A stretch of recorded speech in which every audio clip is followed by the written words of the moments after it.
oração.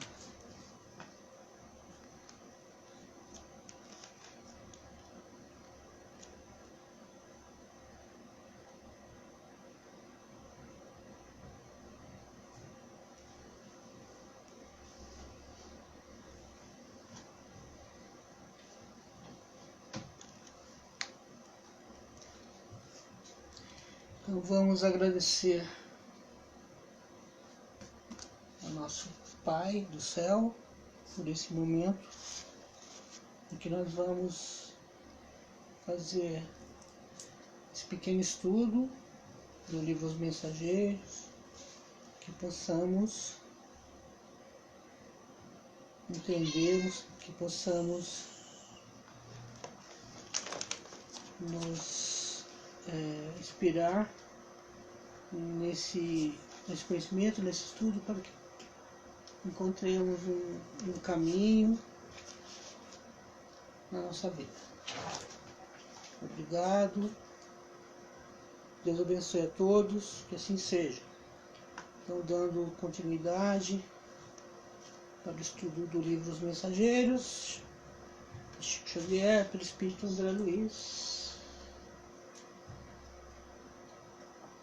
Vamos ver.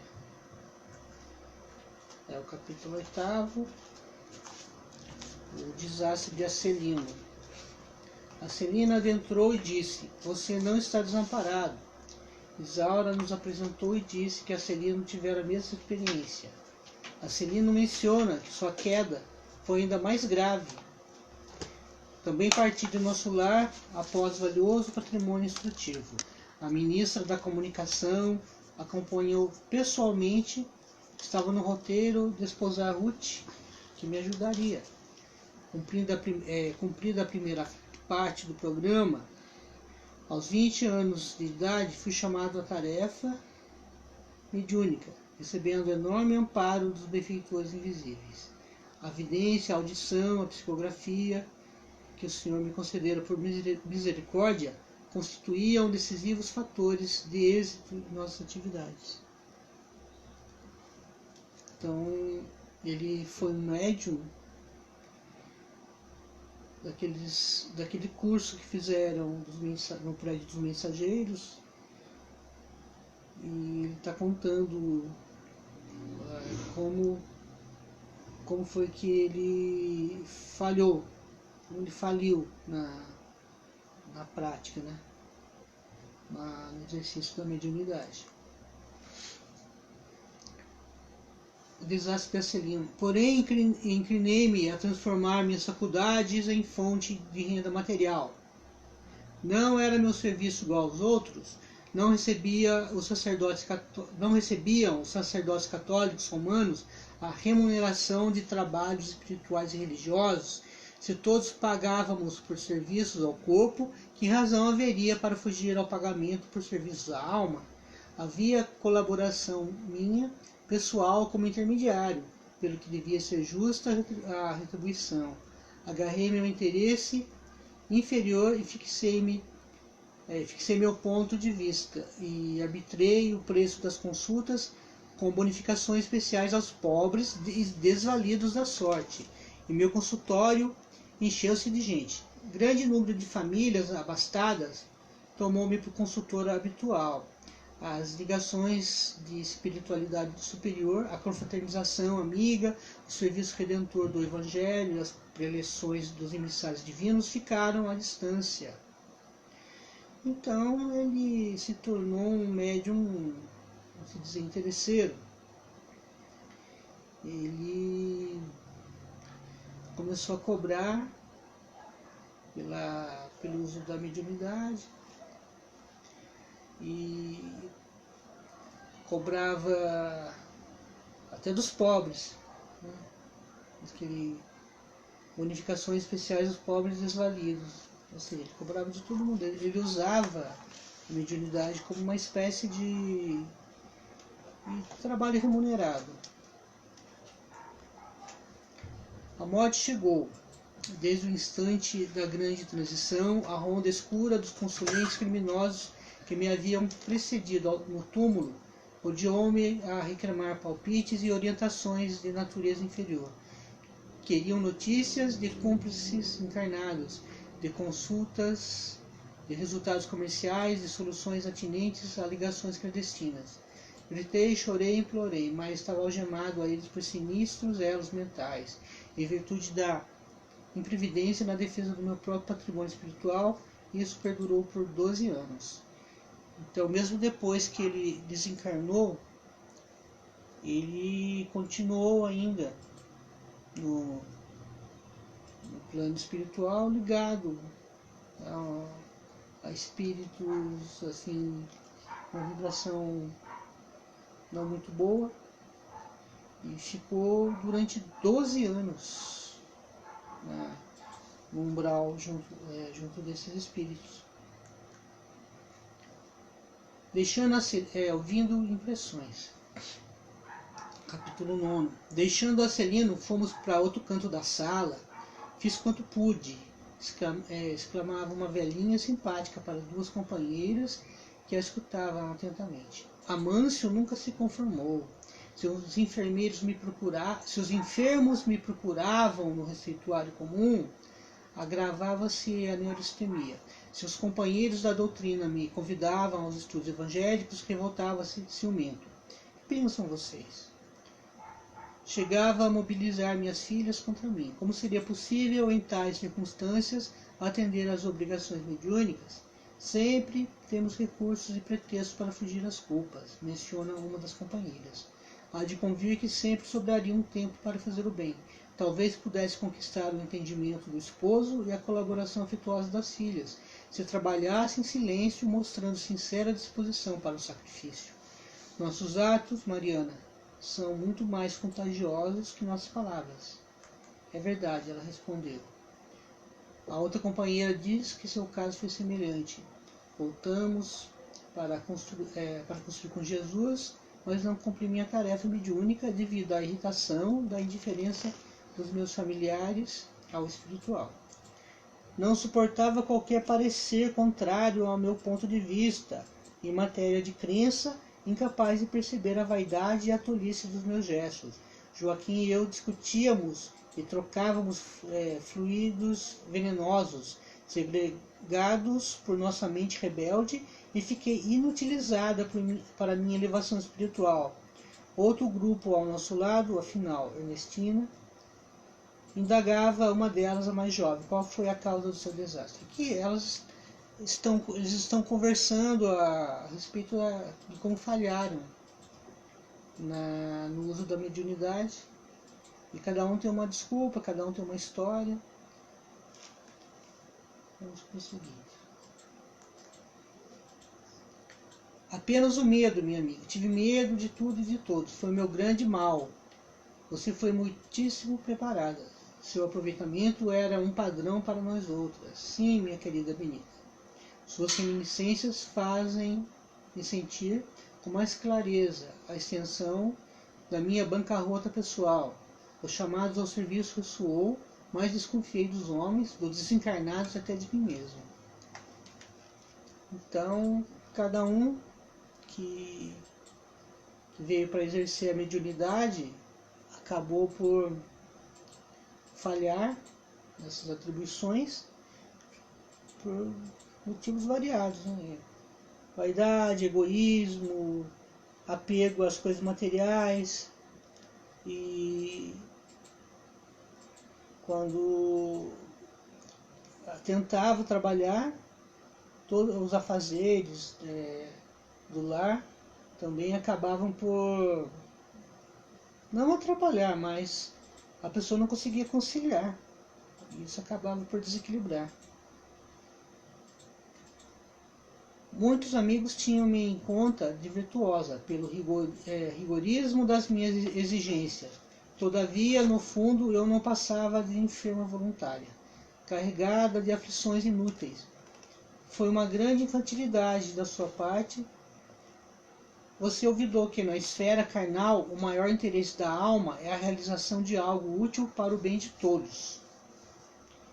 Então ali a gente percebe que é uma reunião de médiuns que de certa forma fracassaram, né, no trabalho, e tentando retomar, né, no ponto que falharam,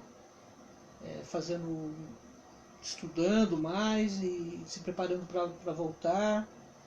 E sabemos que às vezes o trabalho que era para ser feito acaba por acumular e as dificuldades parece que aumentam até, mais por negligência do que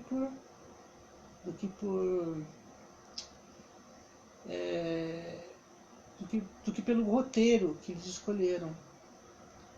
Eles escolheram uma missão para cumprir e acabaram por, de certa forma, falhar. Então, retornam, estudam, voltam de novo até conseguirem. Todavia, o receio das mistificações prejudicou minha bela oportunidade. A pessoa tem tanto receio de mistificação que esse medo acaba atrapalhando a pessoa. E a pessoa acaba por cair dentro daquilo que ela teme. Por isso que precisa ter tranquilidade, precisa ter calma, precisamos ter serenidade, sem deixar cair por essas energias pesadas, sem deixar cair pelas essas armadilhas, porque a armadilha sempre vai ter, quando não é causada por aqueles que querem a nossa queda, são causadas por nós mesmos, a maioria das vezes.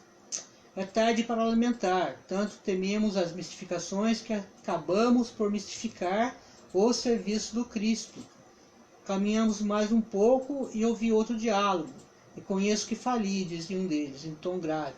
E muito já espiei nas regiões inferiores, mas aguardo novos recursos da providência. Faltou-me o amparo à esposa, enquanto tive a meu lado. Verificava-se profundo equilíbrio em minhas forças psíquicas.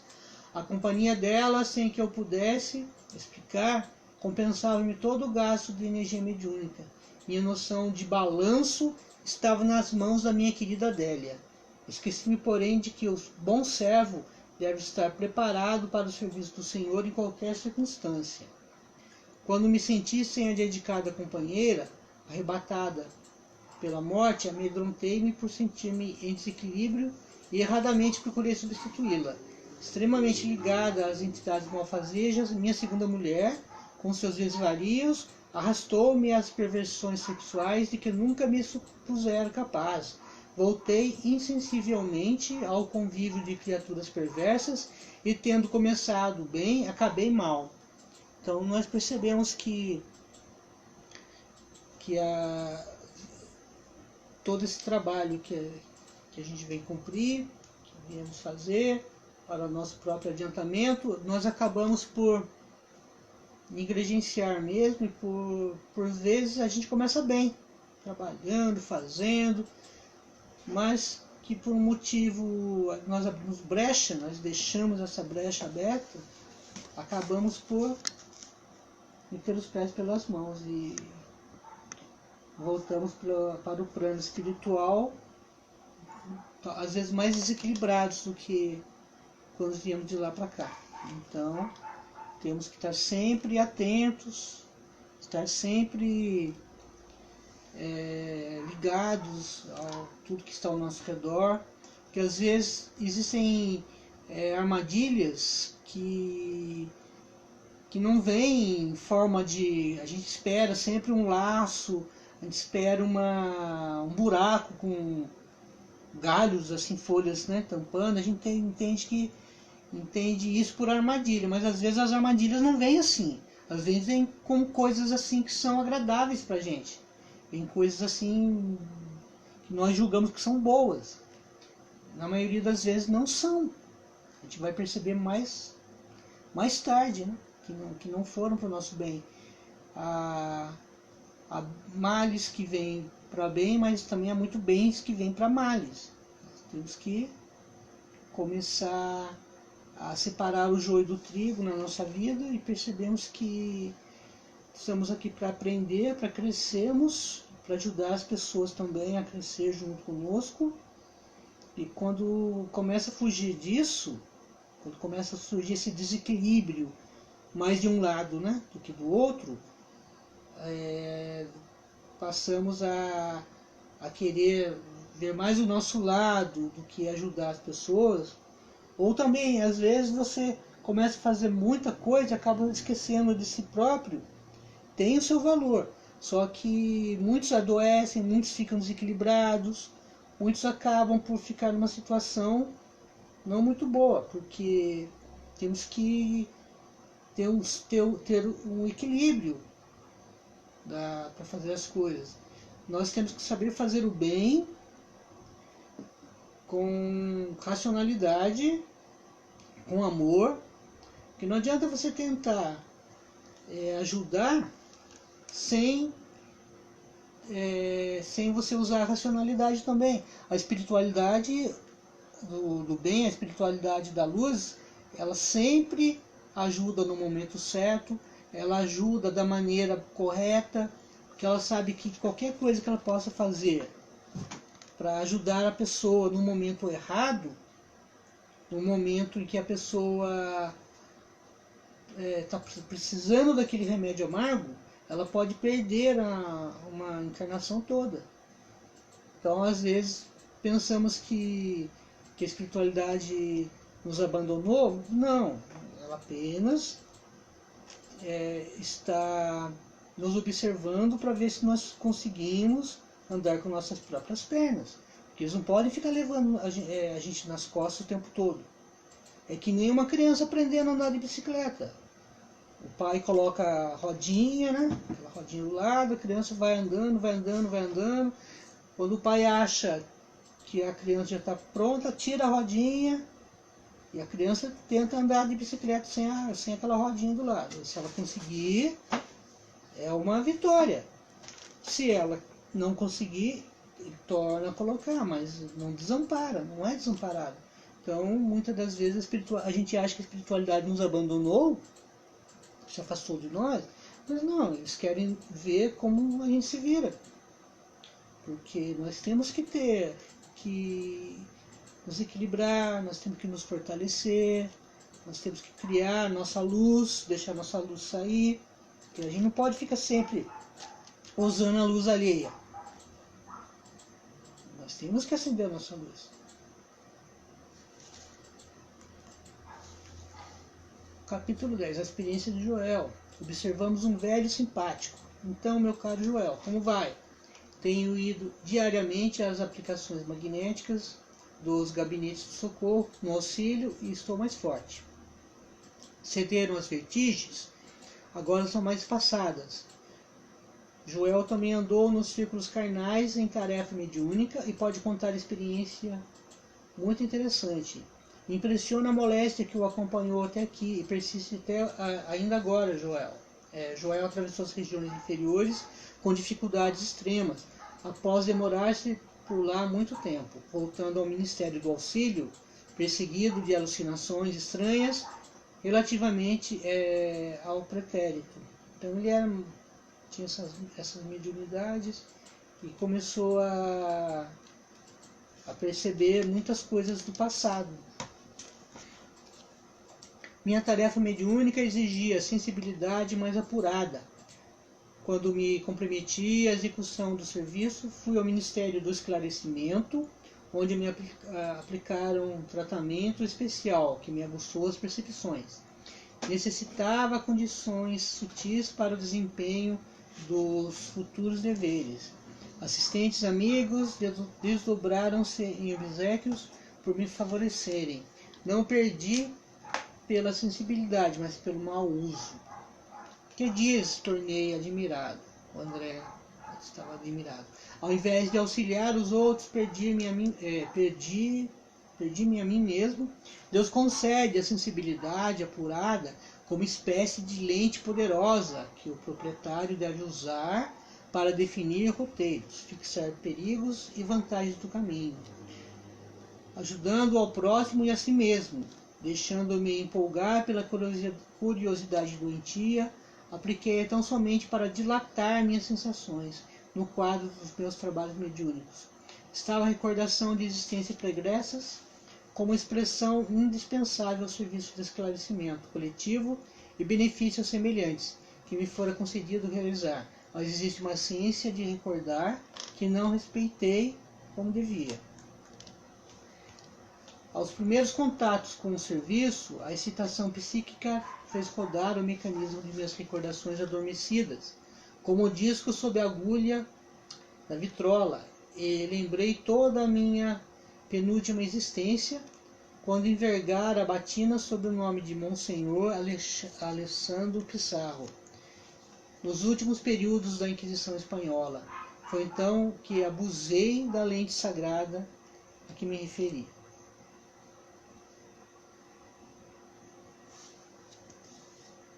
Desenvolveu-se a clarividência, mas não estava satisfeito senão com rever meus companheiros visíveis e invisíveis no setor das velhas lutas religiosas. Então ele estava tentando encontrar, usando vamos assim dizer, a mediunidade dele, os companheiros de outras vidas que estavam encarnados aqui. E também os desencarnados, né, no caso. No setor das velhas lutas religiosas, impunham a mim mesmo a obrigação de localizar cada um deles no tempo, fazendo questão de reconstituir-lhes as fichas biográficas sem cuidar do verdadeiro aproveitamento no campo do trabalho construtivo. A audição psíquica tornou-se muito clara. Entretanto, não queria ouvir os benfeitores espirituais sobre tarefas proveitosas, e sim interpelá-los ousadamente no capítulo da minha satisfação egoística. Não faltaram generosas advertências. Os colegas do nosso grupo espiritista chamavam-me a atenção. Ele usava a mediunidade dele, mas por uma curiosidade, para saber coisas do passado, assim, sem ter muito proveito para a tarefa dele. Tínhamos projetos com ambulatório, abrigo de órfãos, mas eu só queria saber das minhas descobertas. Eu que renascera, recordando para edificar alguma coisa de útil, transformei a lembrança em viciações da personalidade. Com o meu erro, a mente desequilibrou-se e as perturbações psíquicas constituem doloroso martírio. Estou sendo submetido a tratamento magnético de longo tempo. Nesse momento, porém, um interlocutor empalideceu de súbito.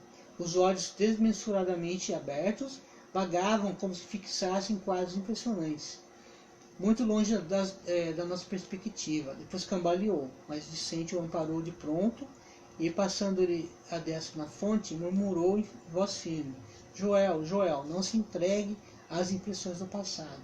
Voltemos ao presente de Deus.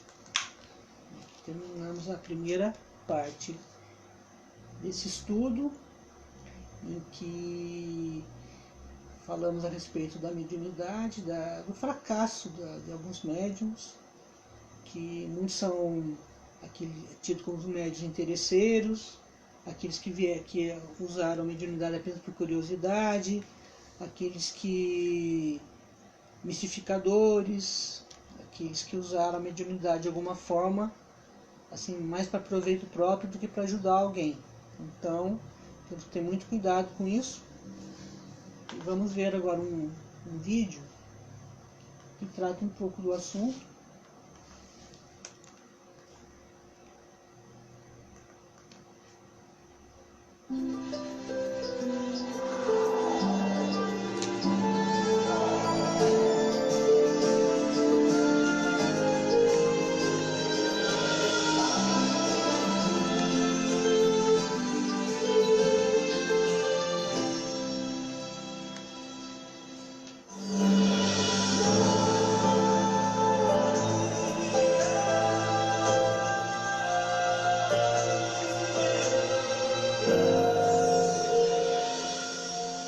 Nos ensinamentos da Boa Nova, há um momento em que Cristo propõe: brilhe a vossa luz enquanto é dia.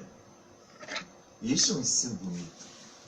Dentre tantos ensinos bonitos que o Mestre nos trouxe, este é fundamental. Porque este brilhe a vossa luz é uma instigação, é uma insuflação à nossa vontade de crescer, de desenvolver nossas potências, transformar nossas potências em atividades. Brilhe a vossa luz, é muito bonito.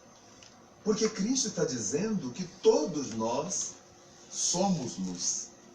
Todos nós carregamos essa chama interna que muitas vezes bruxuleia, que muitas vezes perde o brilho gradativamente.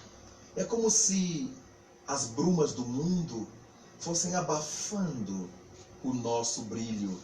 Isto se enche de valor para nós. Brilhe a vossa luz. Esse trabalho de desenvolver nossas potências, nossa própria realidade, é um trabalho de desenvolver a nossa capacidade anímica, nosso animismo, nossa alma. A desenvoltura da alma, o progresso do ser, é uma das objetivações de nossa vida na Terra. Estamos aqui, estamos encarnados para desenvolver nossas potências. A Terra é uma grande escola onde trabalhamos em prol de nós mesmos, em prol do nosso crescimento. Aqui é um laboratório em que no dia a dia das refregas nós vamos conseguindo pôr para fora esse brilho que está internado em nós. Pois bem, curiosamente, quando nos referimos a animismo, existem outras considerações relativas a ela, a essa referência. Porque quando Aristóteles falou em animismo, ele pensava de outra coisa, ele pensava de outra maneira. Animismo para Aristóteles, por exemplo, era esse fato de alguém tomar um pé de coelho, o animal já morto, transformá-lo num pandantife, ou no chaveiro, ou numa peça qualquer, para dar sorte. Então Aristóteles imaginava que todas as vezes que nós tomamos uma coisa morta e lhe damos características de coisa viva, dar sorte, por exemplo, é um ato de animismo.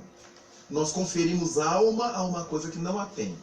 Quando pegamos uma pedra e achamos que essa pedra vai nos dar felicidade, vai trazer-nos felicidade interior, luz, harmonia, etc., nós estamos, segundo Aristóteles, criando um quadro de animismo, dando um valor dinâmico a algo que é inerte. Mas no campo do espírito, no campo das coisas da alma, o animismo é essa exteriorização do próprio indivíduo, de cada um de nós. Quando se trata, por exemplo, de um fenômeno de ordem mediúnica, em que alguém diz estar dando passividade a um ser espiritual, ou estar manifestando um ser espiritual, a grande preocupação dos estudiosos dessa questão é verificar se de fato é o falecido que fala através do sensitivo, através do sujeito, através do médium, ou se é a própria mente do sujeito, do sensitivo, do médium, que se exterioriza. É verdade? Nós carregamos no nosso íntimo muitos valores enraizados, armazenados no nosso inconsciente. Valores desta vida, valores de vidas passadas que estão no nosso inconsciente. São riquezas ou pobrezas, mas são conquistas que estão lá no nosso íntimo, na nossa caixa preta, entre aspas. E em dadas circunstâncias, esse material vem à tona. Imaginemos que num dado momento nós sintamos um perfume e esse perfume nos remeta à infância e a gente se lembre que nossa avó usava esse perfume e aí em função disso nos recordamos de alguma festa que a gente ia e a vovó usava esse perfume e aí me lembro que nessa festa em que a gente ia eu tinha determinado amigo, eu comia determinada coisa. Vejamos como o perfume me fez recordar e ir andando para trás. A isso se daria o nome de animismo. Quando a nossa memória trouxesse inconscientemente, lá de dentro, as coisas que estão armazenadas em nós. Animismo, então, significa essa projeção da alma do próprio sensitivo, a manifestação da nossa própria realidade internalizada, coberta, que em dados momentos vem a lume, em dado momento vem a luz e se aflora como se fosse uma outra entidade falando por nós.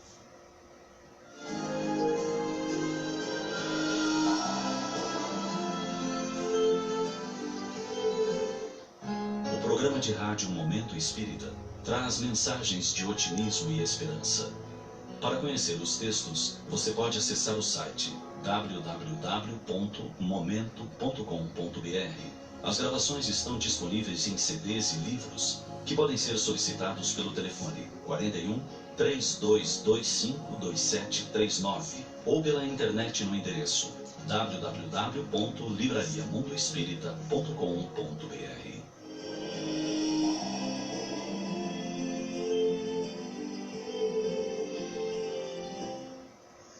É compreensível, então, que todos nós sejamos indivíduos que temos muito material na nossa intimidade. E às vezes não nos damos conta de quantas vezes esse material vem à tona, se manifesta. E nós podemos supor, às vezes, que seja uma entidade espiritual que esteja se manifestando através de nós. Essa parede entre o que é mediúnico e o que é anímico é uma parede muito tênue, muito fina, porque afinal de contas nós não temos muita habilidade de perceber em que momento deixamos de ser nós mesmos e estamos filtrando um pensamento alheio.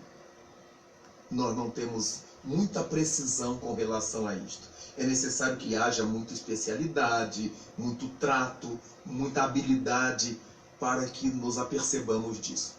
Mas sempre que se fala em animismo, levamos em conta que o indivíduo anímico, ele não sabe que é anímico. Ninguém sabe que está pondo para fora esse material do seu passado, esse material da sua caixa preta, dos seus arquivos psíquicos. Quando o indivíduo passa a saber e usa isto de caso pensado, aí então o fenômeno deixa de ser anímico, tipicamente falando, e entramos no território da mistificação. A mistificação sempre caracteriza um engano, um engodo, pelo qual quero fazer alguém passar. Sempre que mentimos, estamos mistificando. E aí, no caso das manifestações espirituais, pode ser que o próprio espírito que se manifesta, o próprio espírito que se comunica, diga ser uma pessoa que ele não é.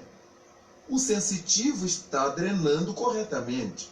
O sensitivo está deixando passar aquela manifestação corretamente, mas o manifestante é que mente.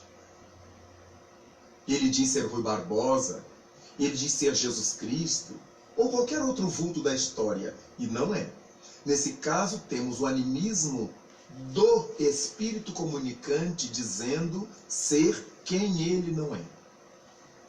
Mas encontramos outros casos em que o sensitivo, o médium, finge estar dando passividade a um espírito, finge estar recebendo um espírito para enganar os outros, para obter lucros ou para qualquer outro objetivo escuso. Então, neste caso, a mistificação não é mais do espírito, é do médium. Muita gente procura médiums na sociedade. Muita gente procura terreiros, centros espíritas, cartomantes, quiromantes, médiums, quase sempre, sensitivos, quase sempre. Mas as pessoas não têm a habilidade, não têm o traquejo, não têm o conhecimento para identificar essas coisas. Então, quase sempre entram neste mundo da credulidade. Acreditam simplesmente. E é muito grande o número de pessoas inescrupulosas que tiram proveito da ignorância popular, que tiram proveito do desconhecimento geral. E por causa disto, é sempre importantíssimo que se tenha cautela com os fenômenos da mistificação. Como é que eu vou saber se há mistificação ou se não há mistificação? Verifiquemos onde é que a informação nos vai levar. A informação nos vai levar a alguma dependência de alguma coisa ou de alguém? Não acreditemos.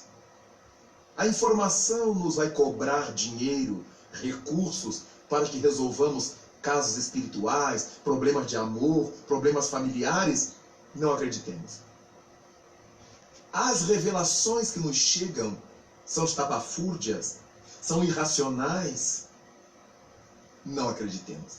Não tenhamos nenhum medo em desacreditar de coisas que nos pareçam absurdas, porque nós não devemos crer naquilo que é absurdo. Não há nenhum crime em rejeitarmos informações nefastas. O grande problema é quando aceitamos as informações mentirosas. Nas páginas do Livro dos Médiuns de Allan Kardec, há uma orientação muito interessante, quando o Espírito Erasto recomenda-nos que é melhor rejeitar 99 verdades do que aceitar uma única mentira. E isso é lógico. A verdade sempre aparece.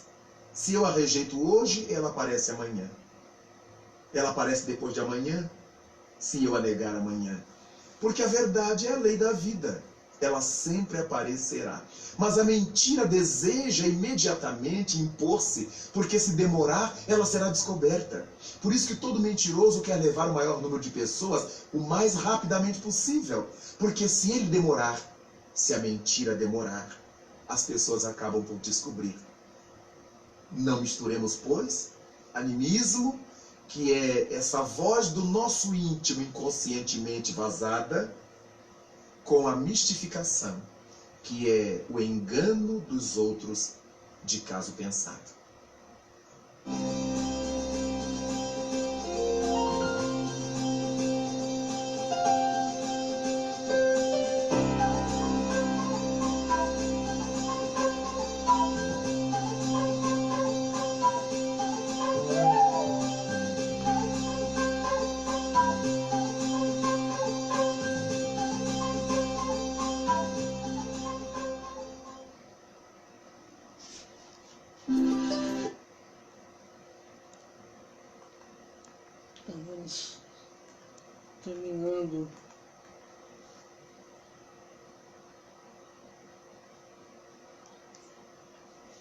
Estamos terminando o nosso estudo, que possamos aproveitar esse conhecimento em relação à mediunidade, em relação ao mau uso da mediunidade, e seguindo esse conselho.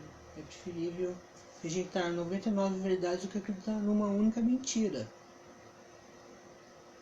Infelizmente ainda existem muitos médiuns que utilizam a mediunidade para fins pessoais, vamos assim dizer.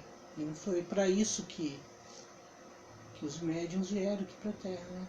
Vieram para fazer o bem, para ajudar. E quando foge disso, acaba por acontecer essas falências, esses médiuns que fracassam, que são um número muito grande, mas muito grande mesmo.